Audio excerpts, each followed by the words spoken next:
Most people are too distracted. And you say something about that I love when you talk about this, right? It never been so easy to be successful because most people are distracted. Yeah. Right? I love when you talk about that because it's so true. You know, when you think about what it means to be like world champion at something or best in the world at something, you know, there's about 8 billion people right now. Are you really competing with all 8 billion of them? 90% of people are doing nothing. So is that really your competition? It's like, no, they're not even paying attention. Of course you're better than them. They're not even paying attention. 50% of people are below average by definition. To be really great at something, to have, you know, exceptional results consistently, when I feel like I don't want to do something, when I feel a little tired or I'm sick or whatever's going on, there's a lot of things happening that day and it's going to cost me some sleep or something. I think, well, yeah, this is the point where like 90% of men would give up. And then you laugh about that. We say, well, I'm not willing to be at the 90th percentile, so I'm just going to keep doing more. If you don't have $1 million yet, you're living a much lesser life than what could be easily available to you with the right guidance. My head coach has freed up a few spots in his calendar to hold one-on-one strategy calls with the highest quality applicants. If you're doing well already and you're looking to accelerate your momentum and do even better, click the link in the description now and apply for your strategy session. More at the end of this video. Is middle class, in your experience, and is the middle class, is that closer to like poverty or like prosperity? Does it look to you like, does it look like it's truly in the middle, or does it look like it's just a little bit better than poverty? It's a little, like a very little better than poverty, you know? Like, I actually don't know, like, even if you go, like, what is a good salary in the US for, like, most people? $100,000, right? I mean, it's hard to get by at $100,000, but the average household income, not for a person, for a family, is like $63,000, $64,000. I don't know how you live life with that kind of money. Like, I don't understand. My monthly expenses are more than, I spend more than that every month on my credit card. Every month. I pay it off every month. I have zero balance, but every month I pay more than that on my credit card. And life is pretty good like that, right? It's pretty good. It's been going well for me. I feel pretty happy. But yeah, I would suggest to you folks that, you know, middle class is not in the middle. Middle class is just slightly above the bottom.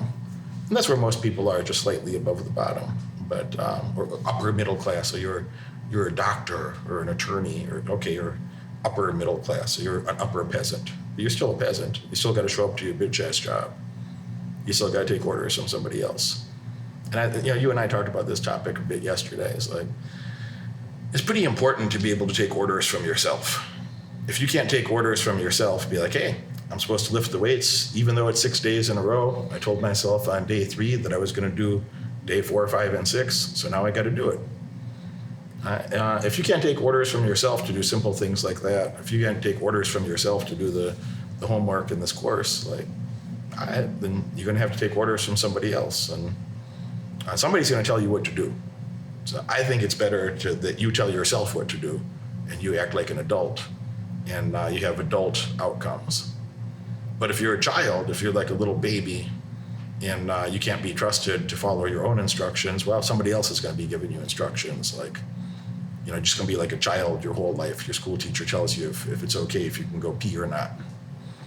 Tells you, you know, wait 10 minutes until after class. You don't need to go pee right now, even if you do. It's like a baby, like a child that can't be trusted because they didn't make good decisions. So I think it's very important. I'm curious what you might add about this. I think it's very important that you make good decisions, and you know, you follow those decisions, you follow those instructions and goals that you've set for yourself. Your goals are so much more important than your feelings. Nobody cares about your feelings. I don't care. Do you care about anybody's feelings on here? Fuck no. I don't even care about my feelings. I'm saying. But I do care about your goals. I hope you accomplish your goals. If you're worried about your feelings instead of your goals, there's no help. There's no hope for someone like that. If you think your feelings are more important than your goals, then yeah, you're done. Were we gonna feel or be, were we, both of us, be any leaner or stronger if we listen to how we feel today, I don't feel good. I'm getting sick. I've been traveling for a whole month. Derek, this is his day number 6 of lifting, and he was working out with a crazy coach who'll kill you, that guy.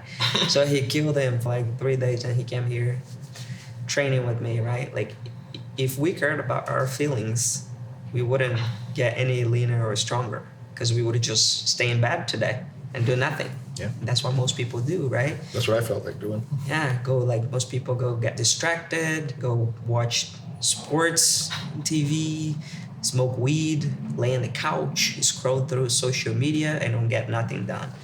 And then the results don't come, and they don't know why. But this is a very important lesson. You know, like, we were talking about this for the past 2 days, and like, I 100% agree with Derek. And I was even like thinking about my life since I'm like a little girl. You know, I chose to take my own orders. I tell myself, since I'm like, when I started training jiu-jitsu, right, 14 years old, I never needed anybody to tell me, hey, you gotta go to the gym and train more. You're not training enough. You wanna be a world champion?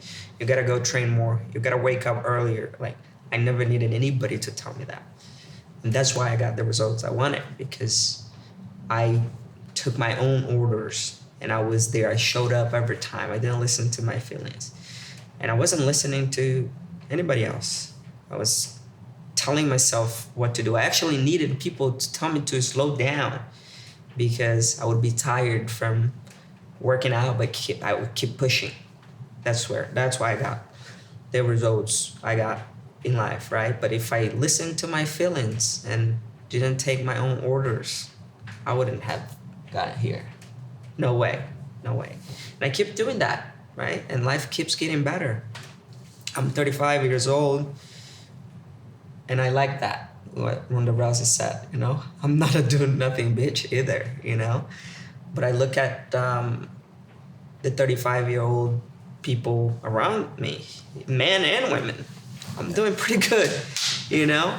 And then I look at the girls from where I'm from that I grew up with, that they either they're in jail or, you know, getting orders from guys or, you know, other people. I chose not to be that way, but I had to tell myself what to do instead of procrastinate or hang out with my phone and scrolling through social media. You know, I don't even care about social media. I'm just there to have a social media presence, you know. I'm not watching what other people do. I'm like mostly building content and studying when I have my phone on me or working. I don't waste my time on social media. I don't waste my time watching TV or listening to music. Most people are not like that. Most people are too distracted. And you say something about that I love when you talk about this, right? It never been so easy to be successful because most people are distracted. Yeah. Right? I love when you talk about that because it's so true. You know, when you think about what it means to be like world champion at something or best in the world at something, you know, there's about 8 billion people right now. Are you really competing with all 8 billion of them? I would suggest that well more than 6 billion are just sleeping. They're not doing anything. They're not even in the game. Whatever game you're playing, whatever it is you're doing, you know, there's 90% of people are doing nothing. So is that really your competition? It's like, no, they're not even paying attention. Of course you're better than them. They're not even paying attention. 50% of people are below average by definition. You know, in any category, this can be, you know, half of people are below average. So that's not your real competition. If it's your goal to be average, it's extraordinarily sad. So yeah, I just think it's, you know, to be really great at something, to have, you know, exceptional results consistently. You know, I've played this little psychology game with myself where I'm like, well, when I feel like I don't want to do something, when I feel a little tired or I'm sick or whatever's going on, there's a lot of things happening that day, and it's going to cost me some sleep or something. I think, well, yeah, this is the point where like 90% of men would give up. And then you laugh about that. We say, well, I'm not willing to be at the 90th percentile, so I'm just going to keep doing more. And then, you work a little harder and you feel, a little jolt of enthusiasm there. You work a little harder, and then you kind of hit the next barrier where you're like, oh, I really don't want to do this. And then you're like, oh, well, this is where like 95% of people would have given up. And then I don't want to be at the 95th percentile. I got to keep working. And then, the 98th and the 99th and the 99.5 and 99.8 and 99.9. Well, if you're doing better than 99.9%, that's just 1 in 1,000. Is that 1 in 8 billion? No, it's 1 in 1,000. You got to do better than 99.9%. That's just 1 in 1,000. You can't outperform. You can't be 1 in 1,000 at something. Like, of course, if you're a halfway serious person, of course you could. Of course you could. So I always think like that, of like when those moments where I feel like, oh, I don't want to do this, I don't want to do that. Yeah, everybody has that type of little bullshit talk in their head. But if you give in to those moments, if you capitulate to that weakness and patheticness, man, it destroys your ability to do good in the future. It really destroys your self-esteem, really destroys your ability to do good in the future. And, another macro thought that I've had on that topic, we talked about this at dinner last night. We were having dinner about 1:30 in the morning after working on heel hooks and leg locks and knee bars. And I think I invented a new submission yesterday that I haven't heard anybody else show me. After working on all that stuff and more, then, we were having dinner at 1-something in the morning, and we had a conversation about, this sort of topic of, those gradients of what it takes to be great at something, the gradients of, what it takes to be a winner, what it takes to be a champion, and the separation from the others. So most people aren't even trying. Most people they're not even making a real effort. And if you just make a good, consistent effort, if you have that consistency, man, you'll do great. You'll do amazing. You watch this video all the way through, and that tells me you're dedicated to learning more and earning far above average outcomes in your life. Congratulations for that. But now it's time to take action. If you could have earned those results by yourself, you would have done it already.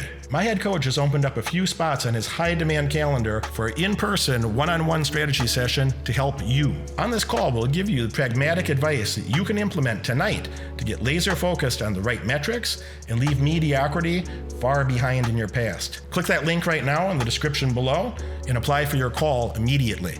Do it now.